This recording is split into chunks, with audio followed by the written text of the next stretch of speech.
Hello everyone, I am Simranjeet Kaur and I welcome you all to my channel. Today again I am up with one more video and this is lecture 3 on agency.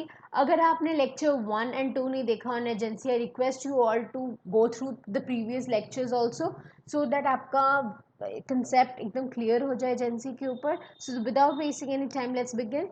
In the previous two videos we have already discussed the basic concept of agency, like who is an agent, who is a principal, who is the third party, what is agency. Then in the second video we have discussed about the features of agency and how agency is created.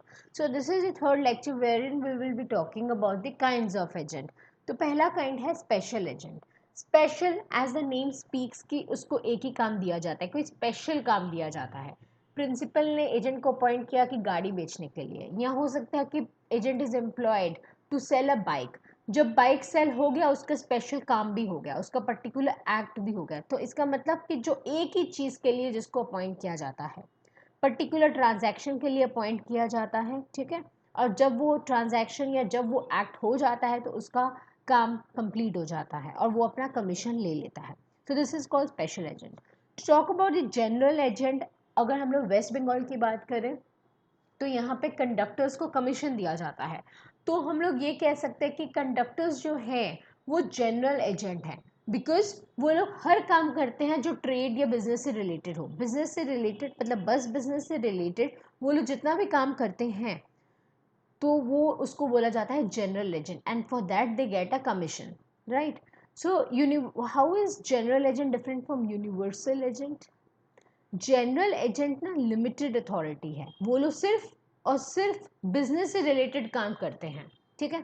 Universal agent थोड़ा wider perspective में हम लोग बात कर रहे हैं. उसको universal agent के पास सारी वो अथॉरिटी हैं, सारी की सारी वो अथॉरिटी है जो प्रिंसिपल के पास होती हैं.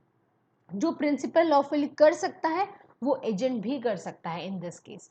But in case of general agent वो सिर्फ वही काम करता है जो बिजनेस से रिलेटेड हो.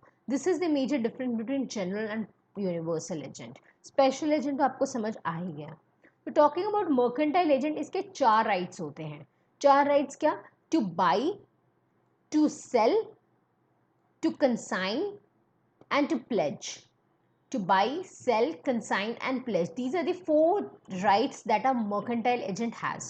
The kinds of mercantile agent, first kind is factor. See, factor के पास ना possession होता है. पहली बात, he enjoys a wide discretionary powers in relation to sale of goods. इसके पास goods होते हैं. he is entrusted with the goods and ये उसके बाद अगर इसके possession में सामान हो तो ये sell भी कर सकता है.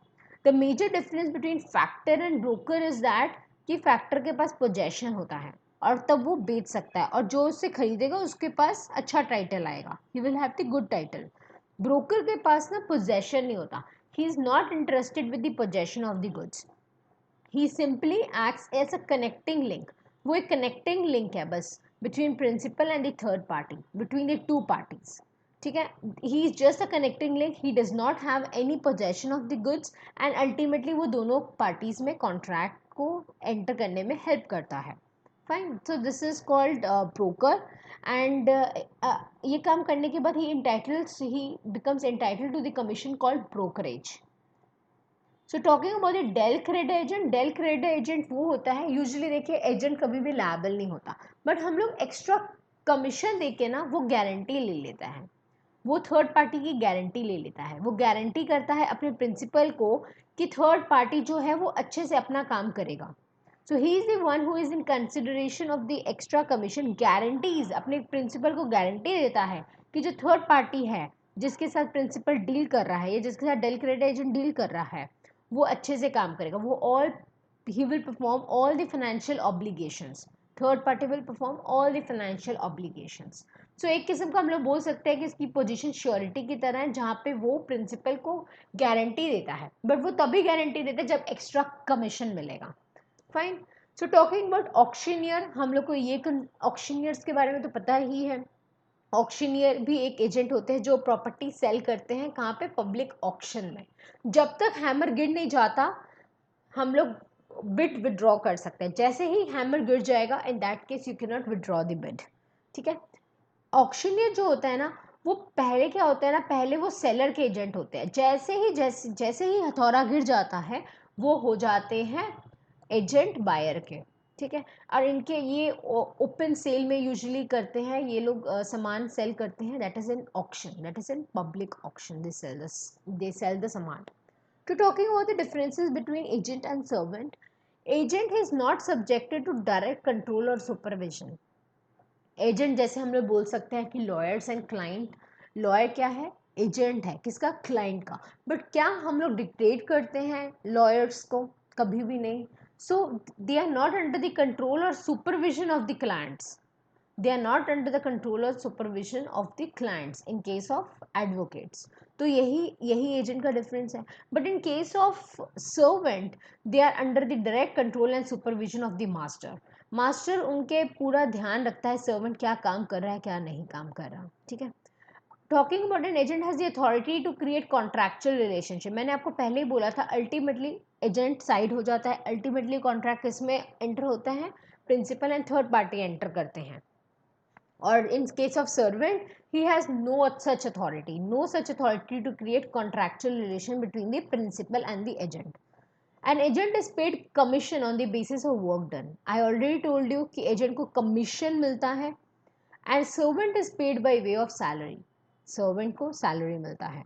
A principal is liable only for those acts. Principal हमेशा उसी act के लिए liable होता है जो agent within the authority करता है. अगर एजेंट ने कोई आउटसाइड अथॉरिटी जो प्रिंसिपल ने काम नहीं भी दिया वो कर लेता है ना, in that case principal will not be held liable, because principal बोलेगा मैंने ये आपको काम नहीं दिया था। Master is liable only for the wrongs of his servant committed in the course of employment. एक सर्वेंट कुछ भी करता है ना, master will always be liable. And agent may work for a number of principal. हम लोग advocate और client के एग्जाम्पल ले लेते हैं।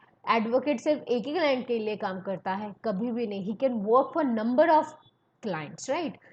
So agent can work for number of principals. A servant usually serves only one master, but in case of servant सिर्फ एक ही master के लिए वो काम करता है। मैंने आज हम लोगों ने डिस्कस किया कि kinds of agent and difference between agent and servant. I hope you like this video. If you like this video don't forget to like, subscribe and share. And I also humbly request कि अगर आपने lecture 1 and lecture 2 नहीं देखा तो उसको भी आप ज़रूर देखिए, आपका कंसेप्ट इसके ऊपर पक्का से क्लियर हो जाएगा। Thank you so much. Please don't forget to like, subscribe and share. Thank you.